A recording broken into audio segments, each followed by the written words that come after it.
السلام عليكم ورحمة الله وبركاته. يا كل قلبها دايما صاحي لأولادها، ويا كل حاسة إنه ابنها مختلف شوية، ساكت، هادي، بيحب يقعد لوحده، ويمكن ساعات تحسي إنه منطوي أو مش اجتماعي زي باقي الأطفال. يا أمي الحنونة، مش كل طفل هادي يبقى مريض، ومش كل طفل بيحب العزلة يبقى عنده مشكلة. أوقات طفلك بيكون حساس وعقله أعمق من اللي باين، وبيحتاج مساحة أكتر علشان يرتاح ويعيد شحن طاقته. لكن وفي نفس الوقت في خيط رفيع جدا بين الهدوء الصحي وبين العزلة اللي تكسر نفس الطفل وتخليه يخاف من الناس وما يعرفش يكون صداقات ولا يعرف يدافع عن نفسه. وحلقتنا النهاردة جايين فيها نمسك بإيد بعض ونفهم إمتى أقول ابني طبيعي ده طبعه، وإمتى أقول لأ، ابني محتاج مساعدة مني. هنتكلم عن الطفل اللي يقعد في أوضته بالساعات، اللي يهرب من اللعب الجماعي، اللي ما يحبش المناسبات، اللي يتوتر وسط الناس، اللي صوته واطي، اللي يبص للأرض لما يتكلم. وهنتعلم مع بعض إزاي نفتح له الباب للعالم من غير ما نرميه في الزحمة، إزاي نعلمه الشجاعة من غير ما نكسر هدوءه، إزاي نخليه يتعامل من غير ما نضغط عليه. خلي بالك، الانطوائية مش دايما عيب ولا مرض، لكنها لو اتثابت من غير احتواء تتحول لخوف وانسحاب وضعف شخصية. تعال نكمل مع بعض ونفهم الصورة كاملة. تعال معايا نفهم الأول ليه الطفل ممكن يبقى منطوي ويفضل الوحدة، وليه بعض الأطفال بيهربوا من المجتمع بدل ما يندمجوا فيه. في 4 أسباب رئيسية، وكل سبب منهم محتاج علاج هادي وواعي. رقم 1، طبيعة شخصية، مش عيب ولا مرض. في ناس ربنا خلقهم هادئين، مراقبين، يحبوا يسمعوا قبل ما يتكلموا، وده مش غلط. ربنا سبحانه وتعالى قال: وجعلناكم شعوباً وقبائل لتعارفوا. يعني الناس مش نسخة واحدة، وما ينفعش كل الأطفال يكونوا اجتماعيين بنفس الدرجة. والنبي صلى الله عليه وسلم كان في أصحابه الشخص الهادي والحيوي والقوي والحساس، وكان يتعامل مع كل واحد بطريقته. فلو طفلك شخصية هادية بطبعها، ده جزء من تركيبه، مش عيب. لكن الهدوء غير الخوف من الناس، وهنا نحتاج نركز. رقم 2، الطفل اللي تعرض لمواقف محبطة. أوقات الطفل الانطوائي عاش مواقف زي حد اتريق عليه، حد اتضحك على كلامه، اتقاله اسكت ما تتكلمش، اتعرض للتنمر، ما كانش عنده صديق قريب. المواقف الصغيرة دي في قلب الطفل تعمل جرح كبير. ساعتها الطفل يفضل الوحدة لأنها أكتر أماناً من الناس. وهنا يجي قول الله تعالى: فبما رحمة من الله لنت لهم. الرحمة واللين هم اللي بيصلحوا القلوب، حتى قلوب الصغار. رقم 3، الضغط الأسري الشديد. في بعض الأسر الأم والأب يضغطوا الطفل إنه يكون زي باقي الأطفال: اتكلم، اختلط، اقعد مع ولاد خالتك، عيب تقعد لوحدك. الضغط ده مش بيجيب نتيجة، بالعكس بيخلي الطفل يحس إنه غلط وإن طريقته مش مقبولة، فيسحب نفسه أكتر. الرسول صلى الله عليه وسلم قال: ما كان الرفق في شيء إلا زانه. يعني الرفق في التعامل هو اللي يغير، مش الإحراج. رقم 4، ضعف الثقة بالنفس. في أطفال بيخافوا يقولوا رأيهم، يخافوا يغلطوا، يخافوا حد يحكم عليهم، فيفضلوا الصمت والوحدة. ولو الطفل ما تعلمش إزاي يثق في نفسه من صغره، هيكبر وهو ضعيف اجتماعياً مهما كان ذكي. طيب، نعمل إيه؟ إيه العلاج؟ 1. تقبلي طبيعة ابنك قبل ما تغيريها. ما تقارنيهوش بحد ولا تضغطيه يكون اجتماعي غصب. كل شخصية ليها جمالها، ومهم إن الطفل يحس إنك بتحبيه زي ما هو. 2. اختاري له مواقف اجتماعية صغيرة ولطيفة. ما تدخليهوش فجأة وسط 20 طفل. ابدأي بيه، طفل واحد يلعب معاه، زيارة صغيرة، نشاط بسيط مع طفل هادي زيه، أو خروجة قصيرة. الاجتماعيات بتتبني تدريجياً مش غصب. 3. دربيه على الكلام خطوة بخطوة. علميه جمل بسيطة: ممكن ألعب معاكم؟ أنا مش حابب ده. ممكن أشارك؟ لو اتعلم مصطلحات اجتماعية هيشعر بالأمان. 4. امدحي شجاعته مش بس نجاحه. لو قال جملة في وسط الناس، لو لعب مع طفل جديد، لو وقف وسط مجموعة، قوليله: أنا فخورة إنك حاولت، عجبني شجاعتك.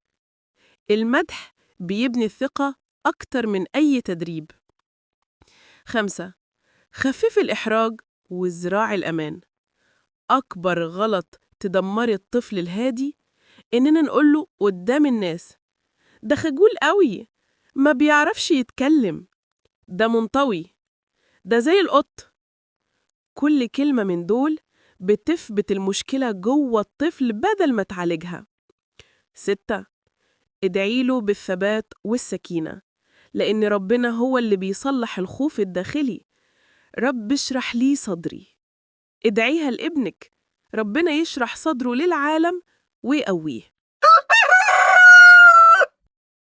دلوقتي جت فقرتكم المفضلة، فقرة الحواديت اللي فيها الحكمة من غير ما نحس، واللي بتدخل القلب قبل العقل. تعالوا نسمع 3 حكايات عن أطفال كانوا بيفضلوا الوحدة وتغيرت حياتهم بالحب والاحتواء. الحكاية الأولى: الولد اللي كان بيستخبى من العالم. كان في ولد اسمه سليم، هادي بطريقة تخوف، كلامه قليل، ما يحبش يروح المناسبات، ولو دخل مكان جديد يقعد يمسك في طرف بلوزة أمه كأنه بيغرق. ولما يدخل المدرسة كان يقعد في آخر الدكة ويحط شنطته قدامه زي حائط يحميه من أي حد يحاول يكلمه. أمه كانت دايماً تقول قدام الناس: ده خجول، ده ما يعرفش يتكلم، ده خواف. والولد كان يسمع، ومع كل كلمة كان ينكمش أكتر ويتسحب جوه نفسه أكتر. لحد ما في يوم المدرسة اتصلت بأمه وقالت: ابنك مش بيشارك ومش بيختلط، ولازم نشوف حل. أمه لأول مرة حست إنها جزء من المشكلة. بدأت تغير طريقة كلامها وتقوله: أنا عارفة إنك شجاع، بس محتاج وقت. أنا فخورة بيك لما تحاول حتى لو خطوة صغيرة. وبدأت تعمل حاجة غيرت حياته. كانت تاخده مكان هادي فيه طفل واحد بس، طفل لطيف، وتخليه يلعب معاه نص ساعة كل يوم جمعة. وبعد شهرين سليم قال لأول مرة في الفصل جملة صغيرة، لكن كانت فتح باب. وبعد سنة سليم بقى في فريق الإذاعة المدرسية. سته تقول: الكلمة اللي تقولها لابنك ممكن تبني عالم كامل جواه أو تهده. الحكاية التانية: البنت اللي كانت بتحب تقعد جنب الشباك. كان في بنت جميلة اسمها هنا، كانت تحب تقعد جنب شباك أوضتها تبص على العصافير وترسم. ما كانتش بتحب الضوضاء ولا اللعب الجماعي ولا الرحلات. أهلها كانوا شايفينها إنها منطوية، بس الحقيقة إن عقلها كان واسع وقلبها أوسع. في يوم خالتها زارتهم، ولما شافتها قاعدة لوحدها قالت: دي بنت مش طبيعية، لازم تتعالج. الكلمة دي جرحتها. فضلت أيام تبكي من غير سبب، وقالت لأمها: هو أنا غلط؟ ليه الناس مش بتحب طريقتي؟ أمها كانت حكيمة، خدتها في حضنها وقالت: يا هنا، ربنا خلق كل حد بطريقة، ولو كنتي نسخة منهم ما كانش هيبقى ليكي طعم. وبدأت أمها تعمل حاجة جميلة، كانت تشاركها الرسم وتخرجها في أماكن هادية وتعرفها على بنت لطيفة بتحب الرسم زيها. وبدأت هنا تتفتح زي الوردة، مش لأنها اتغيرت، لكن لأنها اترفعت عنها المقارنات. ودخلت مسابقة رسم وكسبت، وقالت وقتها أجمل جملة: ماما، أنا مش وحيدة، أنا بس مختلفة. الحكاية التالتة: الولد اللي الوحدة خلت قلبه تقيل. كان في ولد اسمه يوسف، كان ذكي جداً لكن قليل الكلام، ويحب يقعد في البيت. لما حد يزوره يدخل أوضته ويقفل الباب. أبوه كان يشخط فيه ويقوله: اخرج، كن راجل، عيب. وكل مرة الأب يضغط يوسف ينكمش أكتر، لحد ما في يوم يوسف انفجر في البكا وقال لأمه: ليه بابا مش فاهم إني بخاف من الناس؟ أنا مش ضعيف، أنا بس مش مرتاح. الأم خدت الكلام وراحت لأبوه وقالت له: ابنك مش بيهرب، ابنك محتاج أمان. وبدأ الأب يتغير، بقوا يقعدوا يلعبوا شطرنج مع بعض، يقعد معاه على الهادي، يخرج هو وياه لوحدهم. وبعد شهور بقى يوسف يخرج مع أولاد عمه، وبقى عنده صديق من المدرسة، وبقى يقعد مع الضيوف شوية، مش لأنه اتغير، لكن لأنه اطمن. ست تقول: الطفل لما ياخد أمان يتفتح، ولما ياخد خوف ينقفل على نفسه أكتر. بعد ما سمعنا حكايات ستو، تعال نربط الكلام ببعضه ونفهم الدرس الكبير اللي ربنا بيبعته لنا من خلال ولادنا. يا أمي، الانطواء مش غلطة ابنك، الانطواء رسالة، رسالة إن الطفل محتاج أمان أكتر، احتواء أكتر، تشجيع هادي وصوت دافي يقوله: مفيش حد هيجبرك، بس أنا معاك لحد ما تكون جاهز. الأطفال المنطويين مش ناقصهم قوة، ناقصهم مساحة يطلعوا قوتهم فيها. ومش ناقصهم أصحاب، ناقصهم صاحب واحد حقيقي يحس بيهم. ومش ناقصهم جرأة، ناقصهم وقت علشان قلبهم يستجمع شجاعته. خدي بالك، الضغط يولد هروب، لكن الحنان يولد خطوة، والخطوة تولد 10. وكل مرة تساعدي فيها ابنك إنه يواجه خوف صغير، اعرفي إنك بتبني جواه شجاعة كبيرة لمستقبله. اقعدي معاه، اسمعيه، احترمي طبيعته، وما تحطهوش في مقارنة مع طفل اجتماعي، ولا تقولي: ليه مش زي أصحابك؟ ليه ما بتتكلمش؟ ليه بتقعد لوحدك؟ الكلام ده ما بيصلحش، الكلام ده بيجرح، وبيخلي الطفل ينسحب جوه نفسه أكتر وأكتر. انتي مش مطالبة تغيري طبع ابنك، لكن مطالبة تجيبي أفضل نسخة من طبعه. ومفيش نسخة أحلى من طفل هادي، حكيم، واثق، لكن مش خايف. يا أمي، الهدوء مش ضعف، والعزلة مش دايماً هروب. وفي أطفال الهدوء هو لغتهم، والعزلة هي طريق تفكيرهم. ساعدي ابنك يلاقي توازنه، مش توازنك انتي. وجربي تقوليله الجملة دي: أنا واثقة فيك، وخطواتك الصغيرة عندي بالدنيا. الجملة دي ممكن تغير حياته أكتر من 1000 درس اجتماعي. الخاتمة والدعاء. اللهم يا رب يا مطمئن القلوب، طمئن قلوب ولادنا واملأ صدورهم راحة وسكينة وأمان. اللهم ارزقهم الجرأة بلا تهور، والهدوء بلا خوف، والثقة بلا غرور، والمحبة بلا حاجة.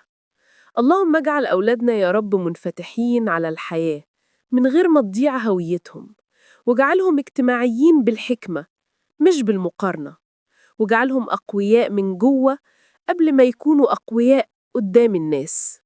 اللهم يا رحيم ارزق كل طفل بيحب يقعد لوحده صاحباً صالحاً يؤنس وحدته، وافتح عليه من رحمتك ما يبدل خوفه طمانينة، وانسحابه قوة، وقلقه نوراً يهديه لما ينفعه. اللهم اجعلنا يا رب أمهات وآباء حكماء، نعرف إمتى نقرب وإمتى نصبر وإمتى نسكت وإمتى ننصح. اللهم ألهمنا الكلمة اللي تشجع، والنظرة اللي تطمن، واللمسة اللي تعالج. اللهم احفظ أولادنا من كل خوف، ومن كل كسر، ومن كل كلمة جرحت قلبهم، واجعلنا يا رب سبب في بناء ثقتهم مش كسرها، وفي توسيع عالمهم مش تضييقه. اللهم اجعل بيوتنا سكن، وأيامنا رحمة، وأولادنا قرة عين. وصلى الله على سيدنا محمد وعلى آله وصحبه وسلم.